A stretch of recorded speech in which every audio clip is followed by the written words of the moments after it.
शिरेन sir, यहाँ पर ऐसा लग रहा है कि एक तो मुनीर है एक तरफ बैठा हुआ जो युद्ध युद्ध युद्ध युद्ध युद्ध चिल्ला रहा है और अपने घर में भी गृह युद्ध के हालात बना रहा है, और एक तरफ मोदी जी हैं शांति दूत बनकर निकले हुए हैं और युद्ध काल जो यहाँ पैदा हो गया है उसको सेटल डाउन वही करा पाएंगे।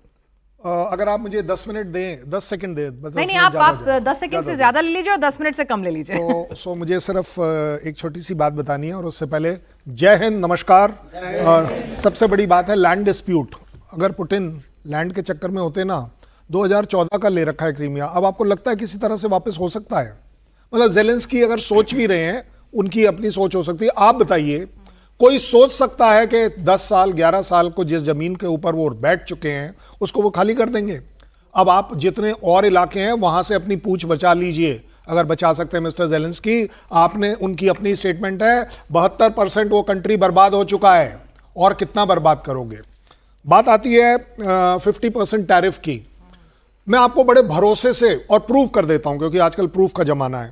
50% टैरिफ नहीं जाएगा। पता है क्यों?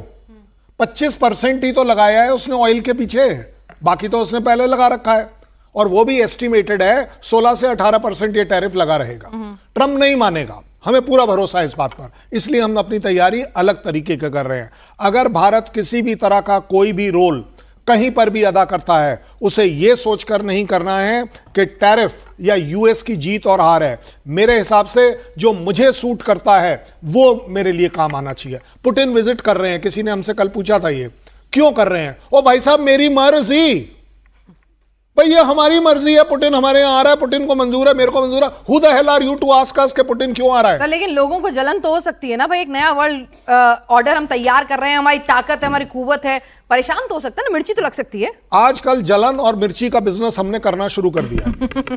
मैं आपको प्रूफ, देखिए जलन किसको नहीं होती, मैं आपको प्रूव करता हूं। जो भी इंसान, जो भी कंट्री ऊपर की तरफ उठता है, ग्रोथ करता है, इकोनॉमिक ग्रोथ करता है, बाकी सब नीचे रह जाते हैं। जलन तो होनी है भाई। आप बताइए, अगर हमने अपनी डिफेंस इंडस्ट्री में अपना मैन्युफैक्चरिंग कर दिया तो यूएस को जलन क्यों ना हो, चाइना को जलन क्यों ना हो, पाकिस्तान को जलन क्यों ना हो? ज्यादा बड़ी बात आ रही है कि ये डिस्प्यूट में, और as a diplomacy, as a student, मैं आपको बड़ी जिम्मेदारी से बता रहा हूं, इंडिया को इस रोल पर सिर्फ जब आना चाहिए जब वर्ल्ड आपसे मांगे।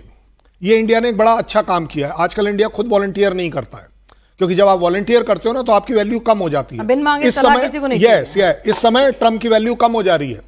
तेरे से मांगा किसी ने कुछ नहीं था, तूने हर जगह पर बोल दिया कि पीस पीस पीस और compromise compromise. 67 countries in the world are at war with each other.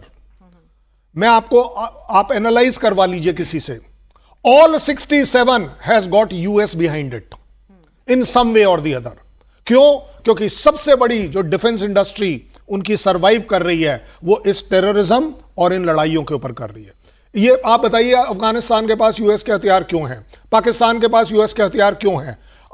Hamas के पास हथियार क्यों हैं यूएस वाले? दूसरे हथियार क्यों नहीं है? मतलब जहां जहां युद्ध हो रहा है वहां हथियार यूएस के ही हो रहे हैं, और ये ट्रंप जो है सिर्फ एक, जिसे कहते हैं ना, फसाड है इनका, प्रोफेसर अंशु, के भाई मैं तो शांति दूत हूं, असल में तुम तो हथियारों के सप्लायर हो, तुम तो धंधा कर रहे हो। बिल्कुल, अमेरिका को पूरा विश्व हथियारों के सबसे बड़े सौदागर के रूप में ही तो जानता है पिनाज। और जो ये पूरा रशिया यूक्रेन युद्ध चला है, इसको फ्यूअल अप किसने करवाया है? नाटो के माध्यम से, जिस तरह से यूरोपियन देशों की एक तरह से कलाई मरोड़कर उनसे भी मदद करवाई गई, अमेरिका ने जिस तरह से यूक्रेन को आज तक इस युद्ध में खड़ा रखा हुआ है, इसके पीछे देखिए अमेरिका ने कुछ भी फ्री में नहीं दिया है। ये सब कुछ कर्ज है जो अमेरिका ने यूक्रेन को डायरेक्टली या नाटो के देशों के माध्यम से दिया हुआ है, और उसको वसूलेगा जरूर। और यहीं पर आकर के ट्रंप में और हमारे प्रधानमंत्री में, अमेरिका में और भारत में एक अंतर है जो मैं बताना चाहती हूं, और जिस हम एक थीम पर चर्चा कर रहे हैं उस पर कुछ बिंदु जोड़ना चाहती हूं। हमारे प्रधानमंत्री और भारत जब बात करते हैं तो मैं की बात नहीं करते हैं, वो हम की बात करते हैं। और जब ट्रंप बात करते हैं या अमेरिका की जब वो बात करते हैं तो वहां मैं की बात होती है। तो अमेरिका एक व्यक्तिवादी देश है, ट्रंप मैं करने वाले नेता हैं। भारत वसुधैव कुटुंबकम की बात करने वाला देश है, और मोदी जी हम की बात करने वाले नेता हैं। यही कारण है कि साउथ अफ्रीका में जो ये ऐतिहासिक G20 का सम्मेलन हुआ है, इसमें जोहान्सबर्ग डिक्लेरेशन में भारत के एजेंडे को प्राथमिकता दी गई है जो वैश्विक भलाई से जुड़े हुए रहे हैं। और अब जब पुतिन आ रहे हैं भारत, तो मैंने आप ही के शो में इस बात को रखा था कि रशिया यूक्रेन युद्ध का अंत तब तक नहीं होगा जब तक डायरेक्टली इनडायरेक्टली भारत को मध्यस्थता के लिए इसमें नहीं बुलाया जाएगा। अब वो मुझे एक मौका बनते हुए दिखाई पड़ रहा है। 4 और 5 दिसंबर को पुतिन यहां पर होंगे। हम सभी ने देखा किस तरह से अलास्का मीट फेल हुई मिजरेबली। हमने ये भी देखा कि जब हमारे प्रधानमंत्री एससीओ समिट में शिरकत करने गए थे तो पिनाज वहां उनको जेलेंस्की का फोन आया था कि आप जब साइडलाइंस पे पुतिन से मिलेंगे तो प्लीज युद्ध को अंत करवाने की आप बात कीजिएगा। उन्होंने खुद इसको सोशल मीडिया प्लेटफॉर्म्स पे डाला था और इसको ऑफिशियली भी इस प्रकार के स्टेटमेंट्स हमने खबरों में देखे थे। तो ये एक जो भरोसे की बात है ना, जिसकी कमी की वजह से अभी तक इस युद्ध का अंत नहीं हो पा रहा है। मुझे लगता है वो जो मध्यस्थता है जहां जेलेंस्की अड़े हुए हैं एक वॉर हीरो बनने के लिए और वो चाहते हैं कि जो जीते हुए एरियाज है वहां से रशिया वापस चला जाए, और पुतिन अड़े हुए हैं कि जेलेंस्की की सत्ता परिवर्तन हो क्योंकि कब से इलेक्शंस नहीं हुए हैं और जो जीते हुए एरियाज हैं उनको रशिया नहीं छोड़ेगा और यूक्रेन किसी भी कीमत पे नाटो का मेंबर नहीं बनेगा। तो ये दोनों अपनी अपनी शर्तों पर अड़े हुए हैं। मुझे लगता है इनको एक डिप्लोमेटिक टेबल पर ला करके यहां से यदि संवाद का कोई हल निकाल सकता है तो वो भारत निकाल सकता है।